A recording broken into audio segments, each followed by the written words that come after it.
pinag-uusapan natin dito. Magkano talaga ang Senate building? Dapat ba talaga natin gastusin ang 23 billion or more? We started this investigation, this review, na wala tayong sinasabing may anomalya, wala tayong sinasabing may irregularity. Simple lang, 23 billion kasama yung sa lupa, masyadong mahal. What did Senator Binay do? She started going around, nagmamamarites, nagkakalat ng kung ano-anong chismis, at kasama sa official chismis na kinakalat is that mali yung numbers namin. She can correct it anytime. And let me address this to her now. Senator Nancy, linawin na lang natin itong lahat. Mahinahon, sa tama, napaka-busy ng ating bansa, napakaraming problema. Magkano ba talaga ang Senate building? Of course, kasama lupa. Kasi DPWH mismo ang nagsabing, hindi pa nila malaman hanggang magkano aabutin eh. DPWH mismo nagsabi, hindi pa tapos lahat ng plano. DPWH mismo nagsabi na 21.7 billion so far. So far.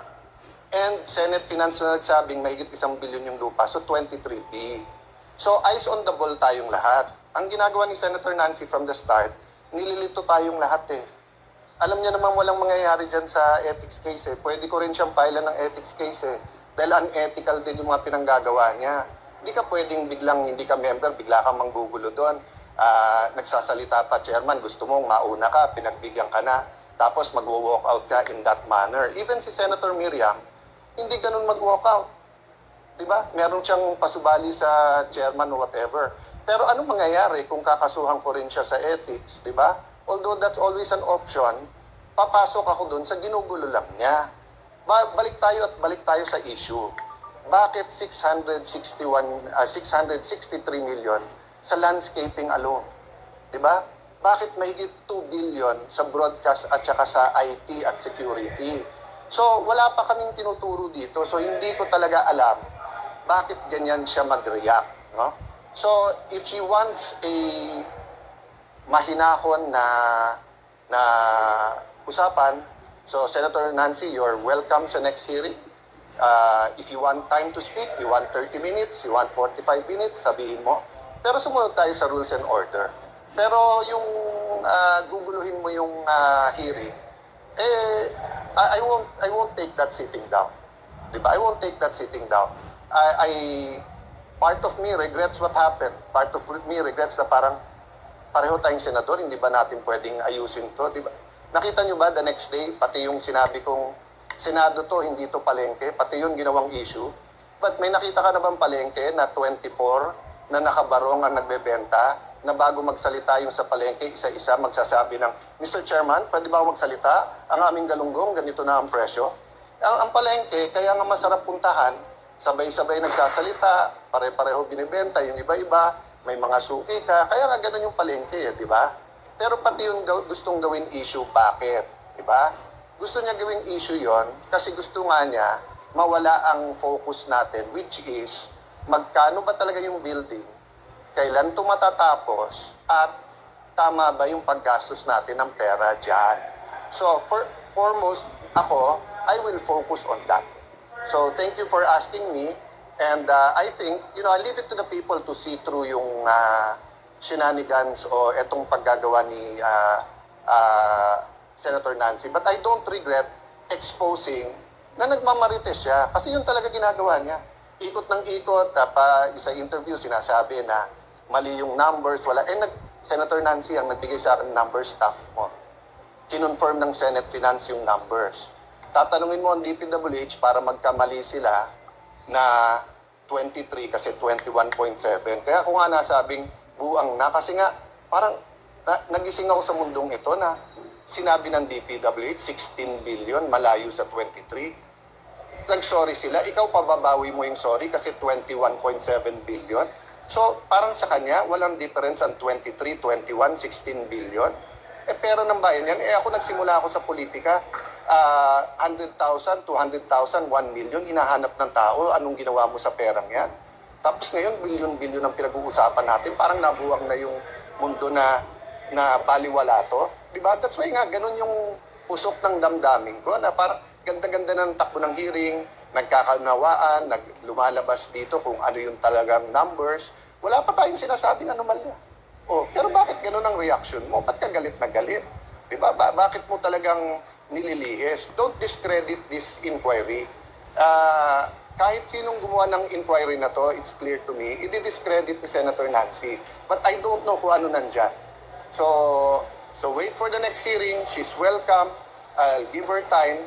But sumunod tayo pare-pareho sa tamang decorum. Pero dadating ka doon, patapos na hearing, magsisigaw ka doon, unahan mo ko, makikipagdebate ka sa chair, tapos magwo-walk out ka, diba? Guguluhin mo lang. Oh. Yun ang kanyang intensyon na ang maging news kami. Imbis na yung news, yung building. So, mag-file ka ng ethics ngayon, pero ang sagot ko pa rin sa iyo, eyes on the ball, Senator Nancy. Ito ba yung sinasabi ni President Erap? Hindi ko naiintindihan yun, yung joke na landscape victory. Baka ito na yon kasi 663 million sa landscaping alone, landscape victory pala talaga to, kung natuloy ito. Pero para kanino? Hindi ito victory para sa tao. Diba? So, that's my reaction. Sa tinawag nyo siyang buang kakayo, Marites, may we get your reaction? Lahat po kayo nasa Senado, ilang beses po nagkasagutan. Tignan niyo yung records ko, ano-ano nga tinawag sa akin. Diba? And I'm tempted to explain to you what I meant. But if I explain to you what I meant, sumunod lang ako sa kanyang sa kanyang gusto na ang maging issue ako o kaming dalawa. Hindi yun ang issue. Ang issue yung 23 billion. Ano ba mas may importante sa tao? Kung anong tingin ni Nancy sa akin at anong tingin ko sa kanya? Or kung ano talaga ang nangyayari dyan sa building? That's precisely what she's trying to do, to drive the attention to that. So nasa ethics na. So let's deal with it. When we get there, I will explain. Pero for right now, di ba, I'll ask Senator Nancy, 15 months na sa mesa mo yung 7.2 billion. Hindi gumalaw sa mesa mo. DPWH mismo nagsasabi, wala pang amount. Yung abogado mo, isang weekend lang, kaya nilang gawin yung ethics complaint. Pero isang taon at 3 buwan, hindi nyo kayang tignan kung magkano yung ginagastos na para sa building. So ako ibabalik ko sa issue. Gusto niyang dalhin doon yung issue. Sige, di sa tamang panahon, pag nandun na sa ethics, pero wala pa tayo doon. Nandito tayo ngayon sa building. So ba't naman ako papayag na ilihis niya yung issue? Diba? At ano ba mas importante sa atin lahat? I'm addressing this not to you sa media, but sa mamamayan. I think what's more important is this money. This could be used for classrooms, for clinics, diba? We can have a beautiful Senate na we don't overspend, diba? So, sabi niya rin kanina, yung 2015 parang bumabalik daw. Yung nangyari doon. Sino ba nagbabalik nun siya? Tapos pinapalabas niya, politika yon. Hindi ba napatunayan naman yon? Siya magsasabi, tapos pag lumabas sa TV, yung pagbalik sa 2015, ako masisisi. I-review niyo lahat. Siya nagsasabi nun kaya ko nga sinabing Marites di ba? Di ba sa NBI, si Alice Guo, pinasabi ng NBI, yung fingerprint, yun din pala si Alice, yung si Guo, Huaping. Tinawagan ko rin yung NBI Yung fingerprint ni Marites Binay at ni Lourdes Binay, siya din yun Siya din yun. Napatunayan lang niya sa pagpa-file niya ng ethics complaint na nagmamarites talaga kung ano-anong pinakalat tungkol sa If she really wants to help, make a memo, submit. Kung gusto niya mag-attend siya bilang resource person, hindi bilang senador, siya ang magbigay ng O kung gusto niya, sabihin niya, sige, Senator Alan ipila natin dyan yung mga involved. Ako muna magtatanong, eto numero ko. Pagkatapos ko, ikaw magtanong. Lahat yun mapag-uusapan. Pero yung mga pinapadala niyang tao, whether formally o hindi, sana mag-usap na lang kayong dalawa. Paano namin pag-uusapan 23 billion? Kayo ba maniniwala pag nag-close door kami? Tapos lalabas kami? Maniniwala kayo sa laki ng amount na yan? Na papayag kayo na kami na lang dalawa mag-usap o kaming tatlo ni SP or with Senate President Subiri. Kung kaming dalawa mag-uusap, tapos lalabas ako, alam nyo ba hindi na konsulta ang Senado? Di magkakalat na naman siya ng ibang chismis. Eto ang project manager na nagsabi. Saan kayo nakakita ng project manager? Saan kayo nakakita ng project? Yung gagamit ng building, hindi na konsulta. 2 taon na siya dun Diba? Nakailan variation order yon. Yung isang variation, yung isang RDAED, yung revised detailed architectural and engineering design, magpo 4 years na hindi pa approved. So for me, that's the issue. Now, if people don't like my style or my mali, etc., so let's deal with that later on. Tao din lang naman ako eh. I'm not saying it's perfect, di ba? I'm not always happy with what comes out of my mouth. But I'll tell you, it's authentic. Yun nasa puso ko eh. Talagang nasa puso ko nung nangyari yun eh. Nanabuang na ba yung mundong, ganito na ba yung mundo natin? Na bilyon-bilyon ang pinag-uusapan. And then ang gagawin natin argument sa harap ng media, 21.7 ba o 23? Na nandun naman yung lupa. Hindi yun yung issue eh. Yung issue, sinabi kasi ng DPWH, 16 lang. Tapos sabi nila, malayo sa 23. Di ba? So ako, gusto ko ilabas yung tamang issue, tamang pondo. Kasi pag hindi mo nilabas yung tamang pondo, we will not get to a conclusion. Kailan matatapos to at magkano pa to.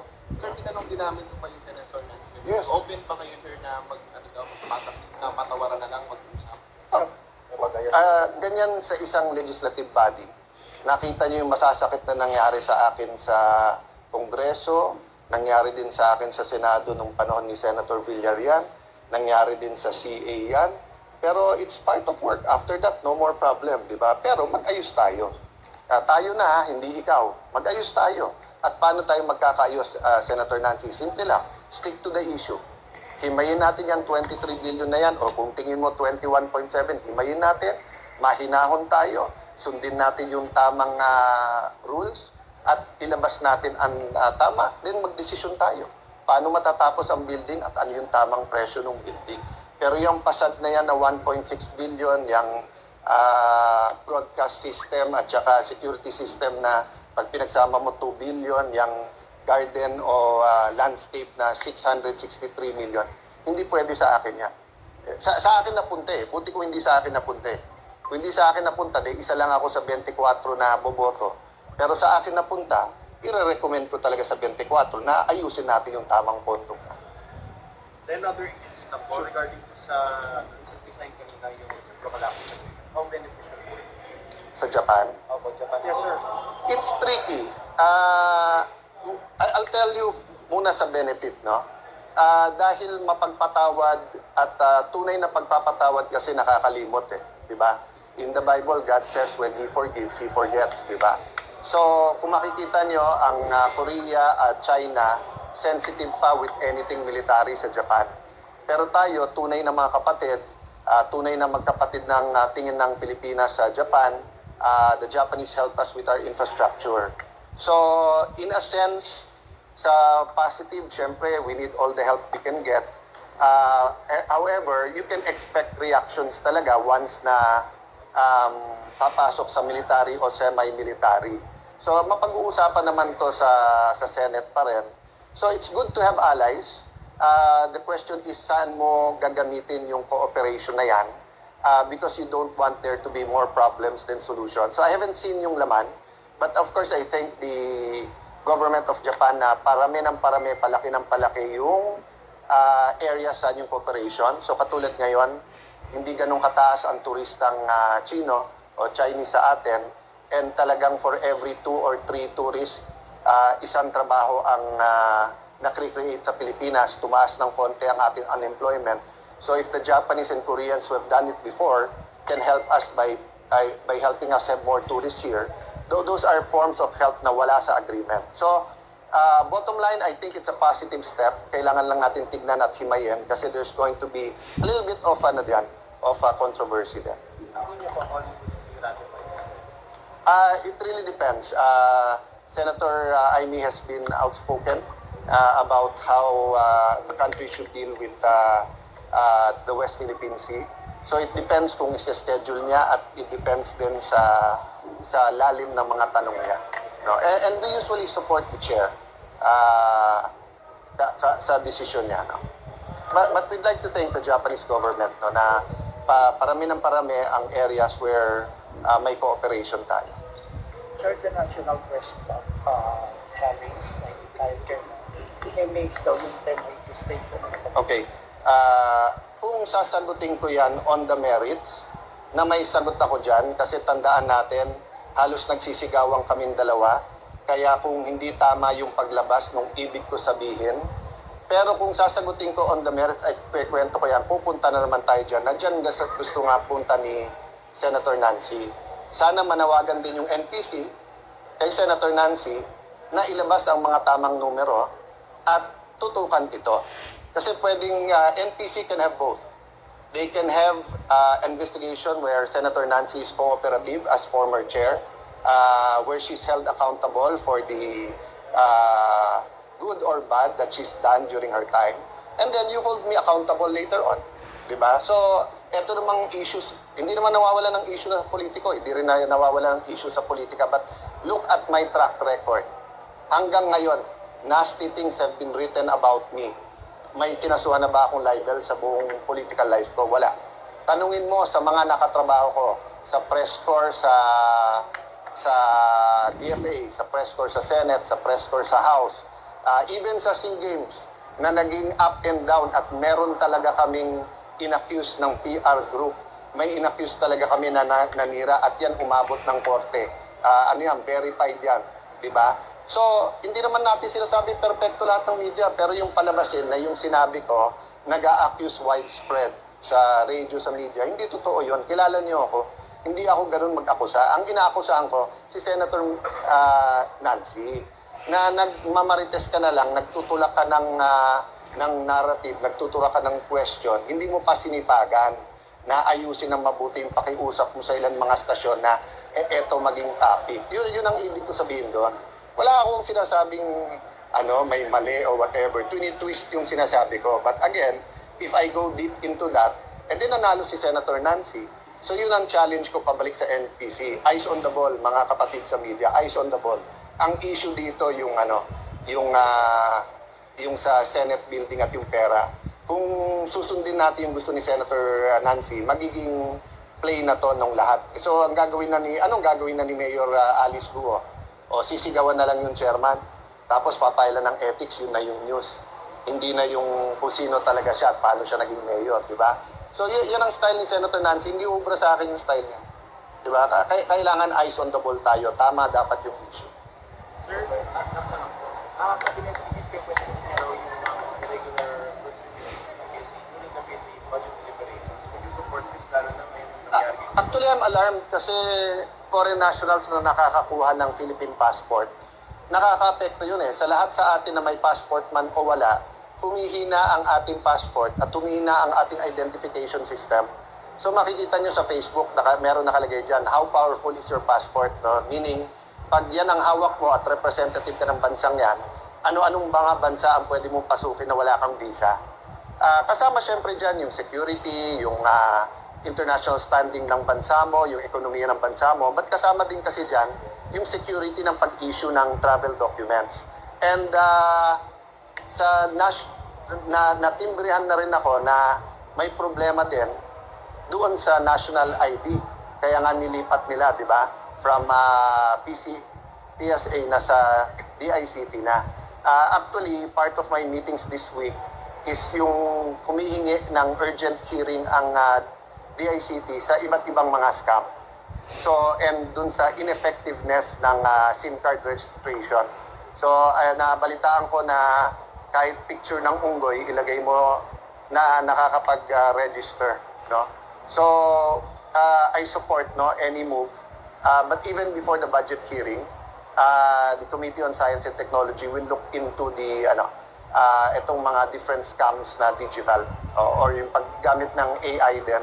At kasi di ba yung AI, pwede ka mag-generate ng fake eh. Ang problema kung tunay yung mga dokumento mo, pero gumamit ka kasi ng peke para makuha yung tunay na... So gumamit ka ng peke na identity o peke na papeles para kumuha ng tunay na national ID or tunay na passport, nakakabahala talaga yun. Even yung mga legitimate na holders ng legitimate IDs at saka passports, maapektuhan. Thank you. Thank you.